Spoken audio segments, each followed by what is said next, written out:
Welcome back to Clark's Ring Rants. Let's get straight into today's video. So there's been another twist in the Fabio Wardley opponent saga. Now it has emerged he's in negotiations with Daniel Dubois for a potential all-British heavyweight showdown for the WBO world title. Let's talk about it. So this is another fight that I've been hoping and praying for. I actually picked it as one of my top fights that must happen in 2026. I'll leave a link to that video. This is a great fight. Daniel Dubois, Fabio Wardley, both of Queensberry, both British. It's very easy to make. You've got two big punchers. Both guys are pretty vulnerable. They're easy to hit. They're both aggressive. I think this fight definitely guarantees fireworks, and it's one I would love to see. And I think it makes sense. It's a great first defence for Fabio Wardley. Daniel Dubois is proven. We know what level he's at. I think the only criticism some people might have is that he's coming off a loss and they don't really like to see fighters rewarded for losing with a world title shot. But that aside, I think it's a really, really interesting fight. You'd have to say Daniel Dubois has probably got the better jab. He's got the quicker feet. But then Fabio Wardley's tougher. He's got the better chin. He's probably got a bit more heart. It all makes for a great fight.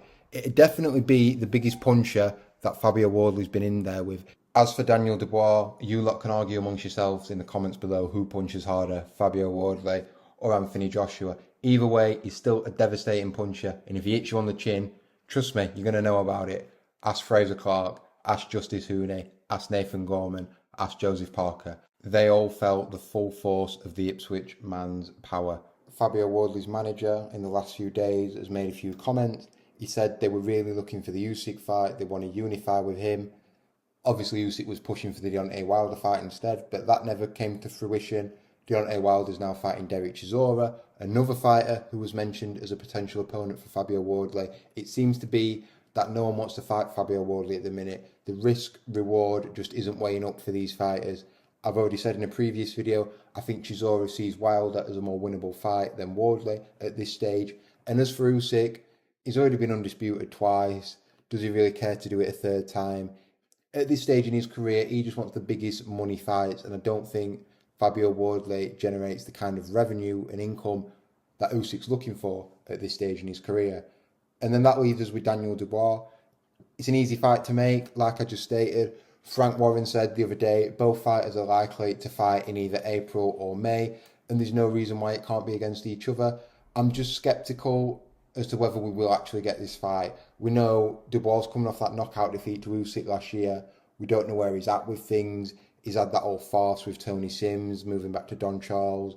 We don't know whether they're going to want to fight, just to get back into the swing of things, or whether they're going to be confident to be thrown back in at the deep end. Daniel Dubois, though, he does have a history of being thrown straight back in at the deep end, where it's sink or swim. If you remember, after his loss to Usyk in the first fight, he was thrown straight in against Jarrell Miller, where it was, like I say, a sink or swim affair. If he lost that, I'm not sure where Daniel Dubois would have gone.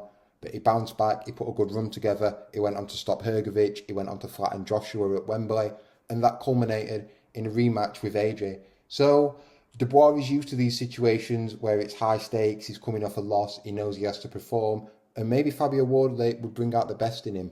I know Fabio Wardley would definitely be up for this fight. He's been calling for a big fight with someone. He's in the driving seat now where he can sort of pick and choose who he fights a bit more, but he still wants all the smoke.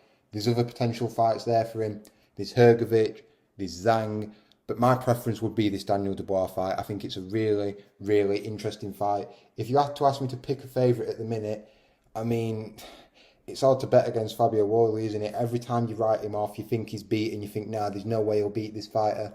He finds a way. I picked Parker to beat him. I picked Hooney to beat him. I thought they'd both be able to outbox him comfortably, but he finds a way. It doesn't matter if he's down on the scorecard. He's going to nail you with that right hand at some point. And once he gets you in trouble, the thing about Fabio Wardley is he's got these natural fighting instincts. He's not something he's had trained into him. He's not had the extensive amateur background, but he's got that killer mentality. He's like a shark. When he smells blood, he goes for the kill. He goes straight after his opponent. Once he's got you hurt, he doesn't tend to let you off the hook. He goes for the finish and he closes the show. That's what Fabio Wardley does. As for a winner in this fight, I mean, Daniel Dubois, he's got the jab, he's got the fast feet, he can punch, he's always got a chance, but he's quit a few times now in many people's eyes, and they're questioning whether he's got the heart, whether he's got the desire, and I think that's one thing you can't question of Fabio Wardley. I think this fight could be a war of attrition. It'd be a back and forth affair. I think Daniel Dubois would hang in there tough because he's going to be able to land shots on Fabio Wardley. He's not going to find him an elusive, slippery target like he found Oleksandr Usyk. He's not going to be someone who takes his jab away like Joe Joyce did in their fight. He's still going to be able to land shots on Wardley in there. And if Daniel Dubois can do that, he's still in the fight. He's dangerous. But on recent form and what I've seen in the past, I'm just going to have to go with Fabio Wardley. He just seems to find a way. He's definitely going to be able to land on Daniel Dubois. And I feel his punches are just going to have more effect and they might take their toll on Daniel Dubois before Daniel Dubois' punches take a toll on Fabio Wardley. But it's a close fight. I mean, I wouldn't bet on it. Maybe a cheeky fiver here and there. But I'd see it as 55-45 in Fabio Wardley's favour. And I say that very tentatively. But what do you think? Who would you make a favourite in this fight? And is it a fight you'd like to see happen in the early stages of this year? I think it's a great first defence. It makes sense for both men. Let me know what you think in the comments. Don't forget to like this video, share, subscribe, and I'll see you on the next one. Peace out.